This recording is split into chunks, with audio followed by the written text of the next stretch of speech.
Asal mula kenapa disebut surat Al-Baqarah. Ada satu kejadian yang terjadi di zaman Nabi Musa alaihissalam.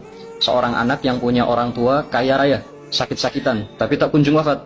Dia tak sabar menunggu ajal ayahnya, sampai kemudian nekat untuk membunuh orang tuanya sendiri agar dapat waris secepatnya. Setelah dibunuh, dia berteriak, "Tolong, ada yang membunuh ayahku." Bani Israel pun berkumpul. Mereka saling tuduh, sampai salah satu dari mereka berkata, "Kita panggil saja Musa, minta dia untuk menanyakan kepada Tuhannya siapa yang membunuh." Maka Nabi Musa pun dipanggil, dan beliau berkata kepada Allah. Allah pun memberikan perintah, "Innallaha ya'murukum an tadhbahu baqarah."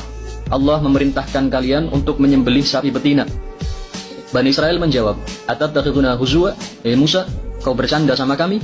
Kami tanya siapa pembunuhnya, malah kau suruh sembelih sapi." Nabi Musa menjawab, "Aku berlindung kepada Allah dari menjadi orang bodoh. Aku tak bercanda. Ini benar-benar perintah Allah." Bani Israel pun berkata, "Ya sudah, kalau begitu tanyakan sama Allah kayak apa ciri sapinya." Setelah dikasih tahu tentang ciri-cirinya, sapinya besar, kuning, keemasan, tak ada cacat dan lain-lain. Mereka tanya lagi dan lagi, sampai ciri-cirinya benar-benar lengkap dan spesifik. Dan akhirnya mereka pun susah sendiri mencari sapi yang seperti itu. Di lain tempat, hidup seorang anak soleh luar biasa. Ayah ibunya miskin. Sang ayah hanya punya seekor anak sapi.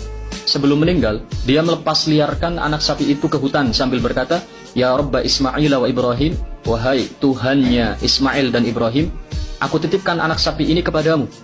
Tak lama, sang ayah pun meninggal. Tahun silih berganti, si anak pun tumbuh besar. Dia butuh uang untuk satu keperluan penting. Sang ibu berkata, "Dulu ayahmu punya seekor anak sapi yang dilepaskan di hutan. Coba kau cari." Maka sang anak pun mencarinya. FYI, sapi itu semenjak dilepaskan ke hutan, tak ada satu orang pun yang pernah menyentuhnya. Karena setiap mencium bau manusia, sapi itu langsung lari dan bersembunyi. Namun, ketika anak soleh ini datang, sapi itu malah mendekat dan mau dibawa pulang. Sesampainya di rumah, sang ibu menyuruhnya menjual sapi itu ke pasar. Anak itu pun membawanya. Di tengah jalan, sebelum sampai pasar, ada pria yang menawar sapi itu. Ditawar dengan harga yang tinggi, melebihi harga yang ditentukan sang ibu. Anak itu pun pulang untuk menanyakan kepada ibunya, boleh apa tidak. Setelah dibolehkan, dia pun kembali menemui pria tadi. Tak disangka, pria itu menaikkan lagi harganya. Sang anak pun lagi-lagi pulang untuk meminta izin kepada ibunya. Sang ibu pun punya firasat. Dia berkata, "Nak, lazimnya manusia ketika menawar pasti lebih murah. Ini malah tambah mahal. Tanyakan dia. Dia itu manusia apa bukan?" Lalu sang anak pun kembali dan bertanya, "Anda manusia apa bukan?" Pria itu pun menjawab, "Sebenarnya saya adalah malaikat. Allah perintahkan saya untuk mencegahmu menjual sapi ini ke pasar. Karena sebentar lagi akan ada beberapa orang datang ke rumahmu mencari sapi itu. Dan jual sapi itu dengan harga emas seberat sapinya." Dan ternyata benar, tak lama datanglah orang-orang yang mencari sapi dengan ciri-ciri yang persis seperti sapinya. Yang tidak lain mereka adalah Bani Israel yang di cerita pertama tadi diperintah Nabi Musa untuk mencari sapi tersebut. Setelah transaksi, emas seberat sapi, harta si anak durhaka pun habis untuk membeli sapi itu. Sedangkan anak soleh menjadi kaya mendadak.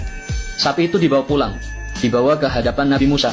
Nabi Musa menyembelihnya, lalu memotong ekornya, dan mencambuk jenazah sang ayah dengan ekor sapi itu.